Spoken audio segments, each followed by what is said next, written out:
Hello, everybody, and welcome to another video here on the Around the Slice Entertainment YouTube channel. After the release of the Fantastic Four First Steps last week, I wanted to jump on here and give you guys an updated MCU ranking, some sort of film ranking, but heading into it, this is not just any old-fashioned MCU ranking. I'm putting a fun spin on it. We are going to rank all 14 post-Endgame movies in the MCU. So there have been 14 films after Endgame. So we're going to rank them from worst to best, in my personal opinion, of course, to determine, are they really as bad as we remember? Are there two or three terrible ones? Has the MCU, how inconsistent, to what extent has the MCU been since Endgame, post Endgame? So that's what we're going to be doing today. Fun exercise, fun spin on things. Because I didn't want to just sit here and kind of rattle off all 37 MCU movies and rank those like everybody else is doing right now on YouTube and other platforms. Trust me, we will do that eventually once we get into the fall and winter time.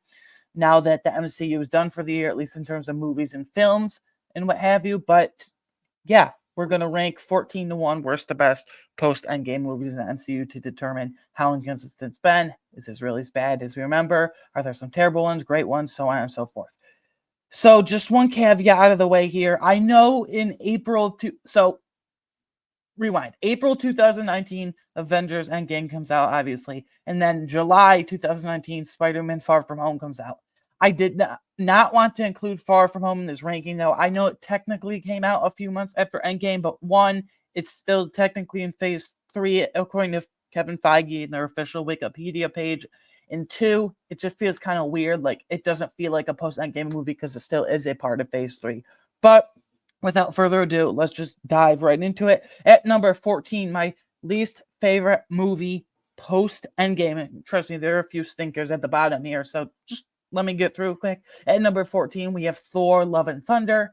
This movie has just aged so poorly. And I'm not saying coming off it, it was the best thing in the world, but when I first watched it, it was like, okay, the story was kind of stupid there, but there was some fun moments. But then as I thought about it more in the days and months, weeks, and what have you after that, I was like, that was dumb. The best way I can describe this movie is it feels like a parody of Thor, because Thor, one of the most powerful gods in the whole MCU, basically the most powerful Avenger, arguably.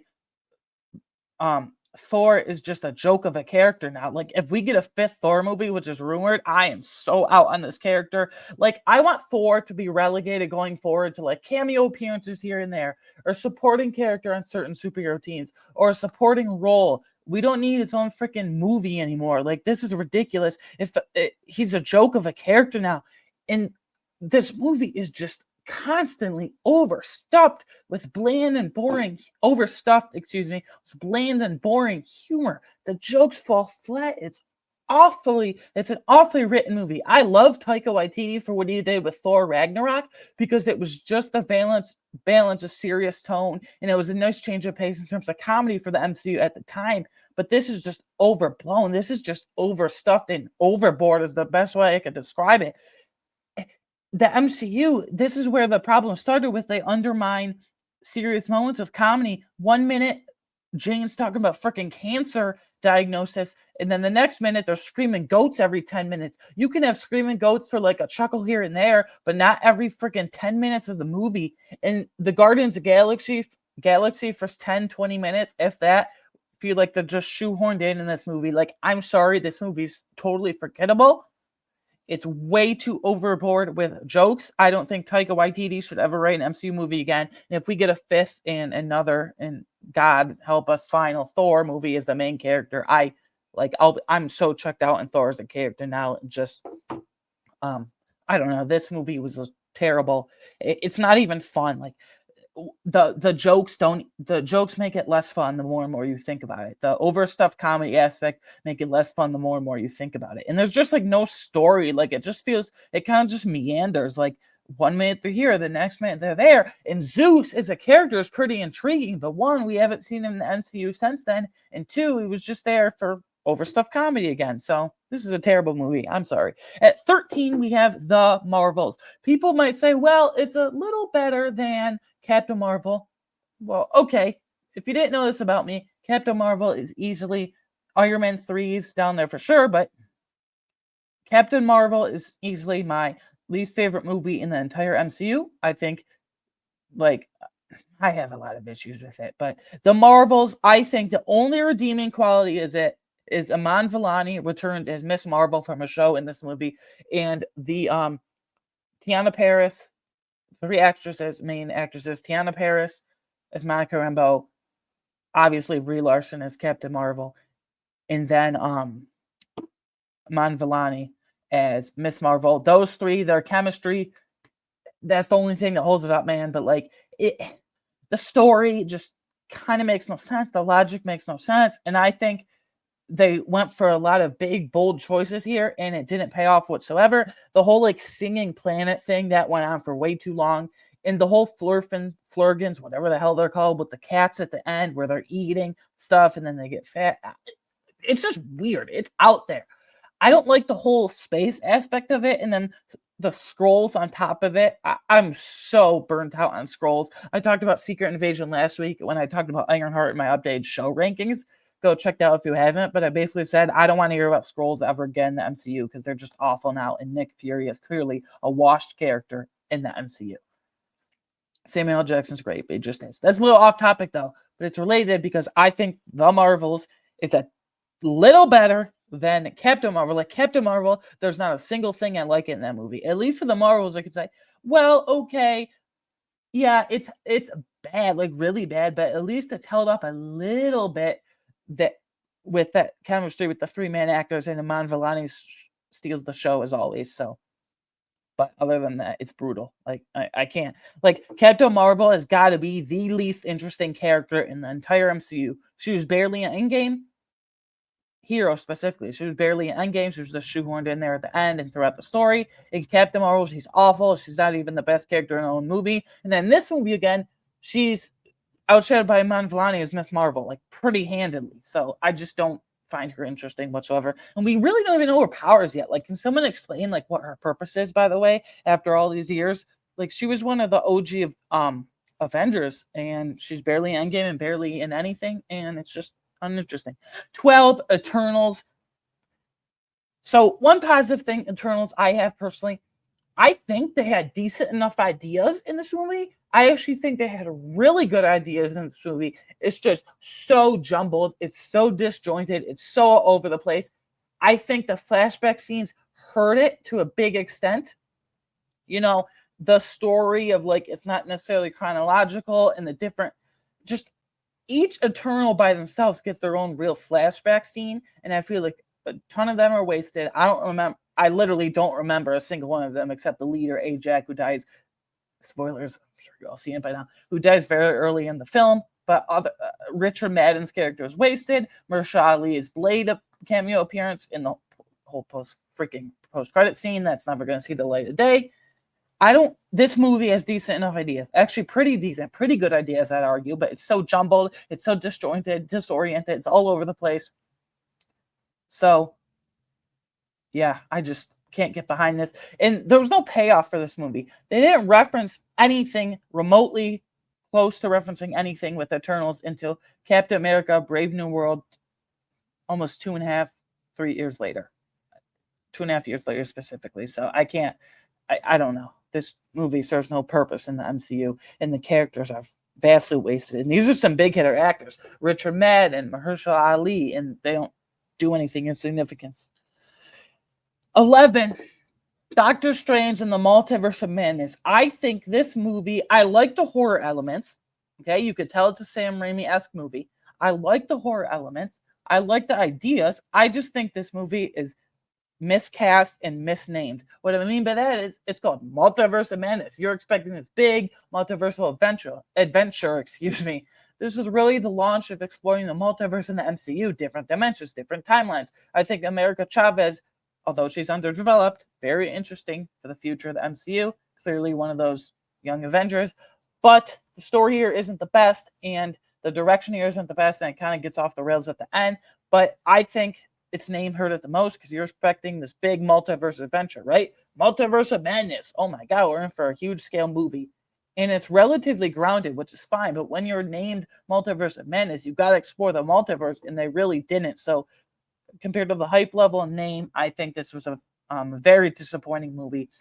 And the Illuminati, obviously, John Krasinski stands out there. I just yeah, John Krasinski stands out there, and they were in what 10, 15 minutes, if that, and then they're killed off.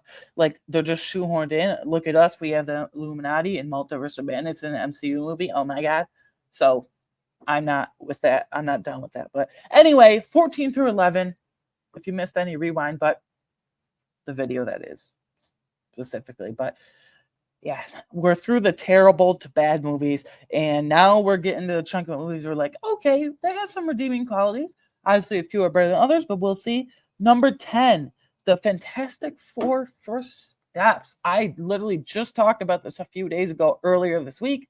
Please go check that out if you want my full in-depth thoughts. But moral of the story, if you will, is that I was disappointed.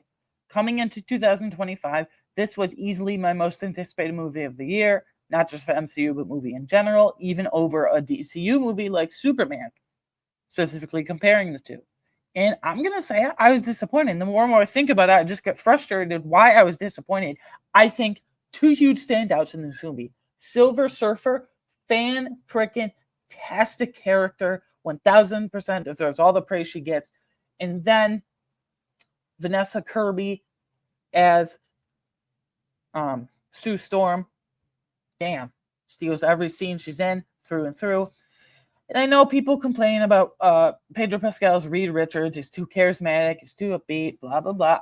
Funny enough, that's not one of my issues with the movie. I actually really liked his casting and portrayal of the character.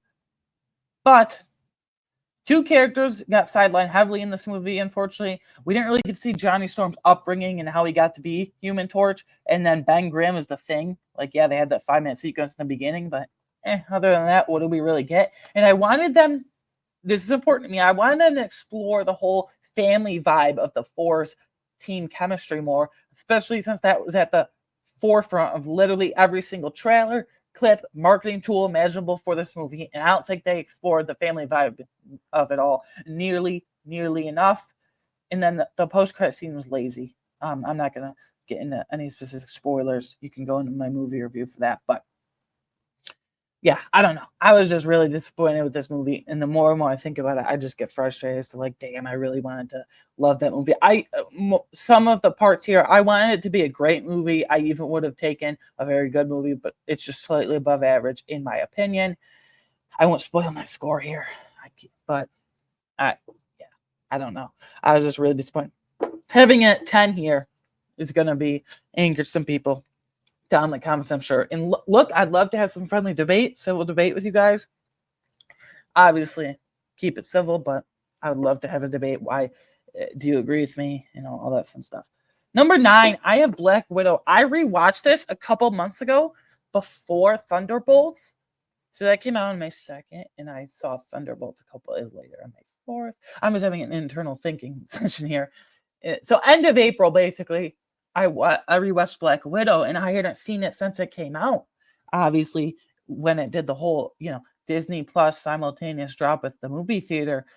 But back then, I wasn't into the MCU, so I hadn't seen it since 2023 when I first watched it. So I was expecting it to age kind of poorly, but actually, I revisited it, and, it aged better than I expected. Total opposite. It's actually a bit better now. I like the sister dynamic with Yelena Belova in the MCU. Awesome introduction.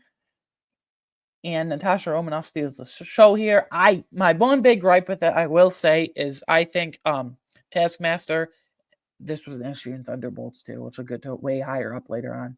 Wink, wink. Little foreshadowing tease there, if you will, as they call it. But my big issue is Taskmaster was wasted in this movie, and why Dracoff to an extent as well, but mainly Taskmaster. I don't understand. The action seems really cool in this movie, but the story kind of meanders a bit, and Taskmaster doesn't tie in whatsoever. Just very lackluster, generic MCU throwaway villain. But again, aged way better than expected, and it was a little better than like I thought it would be. Like before, when I first saw it, it was like a 7.25 out of 10 for me type movie. Now it's like a solid 8 out of 10, and that's like a solid movie in the MCU, especially for post Endgame. That's why I have Black Widow at number 9 in my post Endgame ranking. Number 8, this is going to surprise some people, maybe a few spots a little more than a few spots too high for a lot of people, but I don't care. I'm going to die in this hill that Captain America Brave New World is a good movie. That's why I have it number 8 overall here. It's actually a really good movie. I liked it a lot more than other people did. I'm not calling anyone out specifically here. If you're watching this or down in the comments below, let me know what you think. Obviously, not looking to bash anyone specifically here, but I don't think people can get over their preconceived notion that they were worried before this movie about the reshoots, the recasting, the jumbled nature of the reshoots. And trust me, I was right there with you guys. I was personally very worried and very concerned with what this movie was going to be. And can you tell the reshoots happened? Yeah, a few spots here and there, but I think this is a very good movie overall. And people saying, well, the whole political thriller of it all bogs the story down and blah, blah, blah. Guys, do you realize that every single Captain America, all 3 Captain America movies at the end of the day are political thrillers? That's why we remember them so fondly in the MCU. This is no different. I will say, though, Red Hulk was kind of wasted. He was literally at the forefront of every single marketing tool imaginable for this film, and he was only in the film for the last 10 or 15 minutes, if that. And also for such a esteemed and iconic and historic actor like Giancarlo Esposito, Sidewinder was a massive disappointment as a villain, and the leader as well, Samuel Stearns. And then I know it ties back to the Incredible Hulk. A lot of callbacks there. I haven't seen it and I have no interest to it. But end of the day, I think that I have a few minor gripes and issues with it. But end of the day, I really loved Captain America: Brave New World. At number 7, work our way through the list here. I know people hate this movie, and it hasn't aged well at all. I have Ant-Man the Wasp, Quantumania. I think the hate for this gets way too overblown. I'm a true through and through defender of it. I'll side with you guys on this. I do recognize that it doesn't hold as much water anymore, if you will, or hold as much weight, if you will, anymore, just because of the whole Jonathan Majors off-screen issues, the lack of a better term, the sexual assault cases and all that. So I understand that it's been reportedly rumored that they're thinking about bringing him back and recasting King. I would love to see, if they can resolve the issue in court or however that works out, bring him back, or B, just recast. Probably recast, but I like Quantumania. I really like the characters. I think there's subtle jokes tied in here and there. This is how you do comedy right in the MCU, specifically post Endgame. Not overblown with Taika Waititi's dumb freaking Thor: Love and Thunder. No, this is how you do it right. And the whole, what's it called? The whole quantum realm there. I was going to say underworld. The whole quantum realm. Awesome aesthetic, awesome feel, awesome vibe, if you will. Just awesome everything down there. The stuff in Earth in the beginning, 20, 25, 30 half-hour minutes of the movie drags a little. I could have done with way less without that, but I think the characters are really awesome in this movie, and I think the aesthetic of the quantum realm holds it up really, really nicely. I will say, though, it did stray a little from the vibe of the first 2 Ant-Man movies. Why people loved it so much was because it was a small-scale, grounded story, and now they're exploring a quantum realm, different timelines. So it got a little too big-scale, big-headed, if you will, for its own good, but I'm a true defender through and through of the film. Number 6, approaching the top 5. Number 6, though, I have Black Panther: Wakanda Forever. There's a big debate. Should they have recast Black Panther? Should they not have recast Black Panther? At the time, I said no, but I'm kind of growing more and more to the idea that they maybe should have, because I think Shuri as a character was fine as a side character. Basically, the tech girl, the tech woman, whatever you want to call her, who helps out the the nation of Wakanda. Obviously, the first one, Killmonger, is an iconic villain. Same with Namor. Namor's a top 5 villain in the MCU, damn near top 3. I love him so much. I wish his people and his world around him were explored a little more, but that's just a minor nitpick I have. Obviously, no Chadwick Boseman, rest in peace, dude. But yeah, I really like the story here, and I think it's one of the more underrated films of the MCU. Obviously, it's not going to live up to the first Black Panther, which is a top 5 to 8 elite movie in the MCU for me personally. It's just awesome. So Namor, awesome villain in Wakanda Forever. The battle scenes, the war on the water, like, dude, like that sequence, that whole scene, just that whole 10, 15, 20 minutes damn near, it was just incredible. Shuri isn't the best Black Panther. I don't know. Shuri taking the mantle is the, if you will, is the best idea, but I really love this movie, and Namor held it up for me like a lot. And I love the world of Wakanda anytime we go back to it. So yeah. Now we have the top 5. So top 5. So number 5, I don't want to say I was disappointed by this movie. At number 5, I have Guardians of the Galaxy Volume 3. There's a lot of James Gunn isms in a great positive way in this. Obviously, what does James Gunn do best? Character development, making us invested in these characters. He took a big, huge swing with the first Guardians of the Galaxy, and it's like a found family type vibe. And this is just an awesome conclusion to the trilogy. The hot what's his name? The villain in here, High Revolutionary, how he abuses Rocket and his friends, raccoon friends and animals there. I wasn't as big a fan of the villain and villain development as other people were, but I see the vision. I understand why people loved it. I think this is a really great movie. I just don't think it's like elite top 5 to 8, right around there. Most people damn near top 5 in the MCU, like everyone thinks. I'd probably put it more like 10 to 12. That's kind of lower, but we'll see how it shakes out when this fall and winter we do our all 37 MCU movies ranked now that they're done for the year of 2025.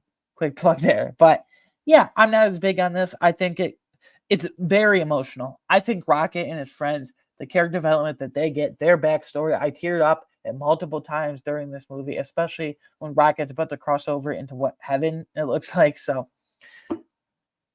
and he's like, it's not my time to go yet. And with his other girlfriend, raccoon character. So yeah, I'm not as high, it's not some elite, but it's a very wonderful emotional tie and conclusion to this awesome trilogy. 4, Deadpool and Wolverine. I know people on Twitter complain, well, this is just fan service, and they just brought Hugh Jackman back as Wolverine just to please the fans and get all the cameos. Who gives a crap? Who cares? I'm a fan. I was service. Like, I say that all the time. I thought the dynamic between Deadpool and Wolverine, the name Deadpool and Wolverine, was awesome in this movie. Like, it was hilarious. And then the fourth wall breaking, it was just, I think this is an elite MCU movie. I could have used, is it lacking some story beats? Sure. My biggest issue with it is the villain, in essence, in theory, the idea of her is really good. The Void, forgot her name, but I don't think she was developed nearly enough. But the dynamic of Deadpool and Wolverine, the hilarious nature of it all, the fourth wall breaking is what holds it up for me. I don't care what people say. Number 3, these top 3 are elite movies, in my opinion. Number 3, Thunderbolts. We haven't had a team-up movie of this nature since Avengers, and really, we haven't had a team-up nature at all the first 2012 Avengers, because it touched on serious topics like depression, feeling alone, loneliness. I know people aren't the biggest fan of the first half of this movie where they're in that one place for so long. I will say, though, a couple of characters get very shortchanged, like Ghost and Taskmaster. If you know, you know. I'm not going to spoil it specifically, but I'm sure you've seen it by now if you're watching this video as an MCU fan, die hard or not. But yeah, I like that dynamic. It gives them character development when they're in that one place for the first half. And for the second half, the stuff with Sentry, the Void, as he's known at, Bob becoming Sentry in the Void, I really, really like that. Awesome battle. People are going to complain, well, it's too CGI heavy. I don't care. That's what I want from a Marvel movie. I want a big, fantastical final battle that we can look back on and say, holy shit, that was freaking awesome. We could tell our friends about it. Remember that final battle? Holy shit, dude, what a thing. So, yeah, just the emotional beats and serious nature of this movie, and like serious, legitimate topics that people deal with and struggle with every day, really got me going. So, yeah. 2, Shang-Chi and Legend of the Ten Rings. It's a crime. It's a damn crime. It's a damn shame that we haven't touched on this since then, but I think Simu Liu is Shang-Chi in this. What a performance. And Aquafina didn't overstay her welcome as such a highly acclaimed actress, such a big name. Like, she was only a supporting role, and I think she played that supporting role perfectly. And then the Mandarin twist, it makes the finally meeting Mandarin, it makes the stupid twist at the end of Iron Man 3 a tiny bit better. I still hate that movie. I know some people think it aged better than expected, but I still kind of hate that movie. I think it's terrible. But personally, but Shang-Chi has an argument to be a top three, damn near top three origin story in the entire MCU. And I think it's a crime and a damn shame that we haven't touched in this sense. How do we not have a direct sequel to this movie? There's so much we can explore with this origin story. There's so much that we can build on with the world of Shang-Chi as a character. And I think the performance of Simu Liu in the dynamic of all the characters as Shang-Chi really freaking stands out in this movie. So I love this origin story. And the number one, I don't care if it's fan service, just like Deadpool and Wolverine, but it's more fan service. I'm going Spider-Man No Way Home. I know it hasn't aged the best, and people say, well, it's just fan service. They just wanted to get the other Spider-Mans, Toby and Andrew, in there. One, I haven't seen those, and two, I'm not old enough to have seen those. Well, I guess I could now they're on Disney Plus. But just looking at MCU, No Way Home was the first, I know Far From was technically after Endgame, but the first big movie of Phase 4. Outside of WandaVision is the show that technically kicked it off. I love No Way Home. I think the dynamic between the three Spider-Men, if you will, is really, really cool. I love No Way Home.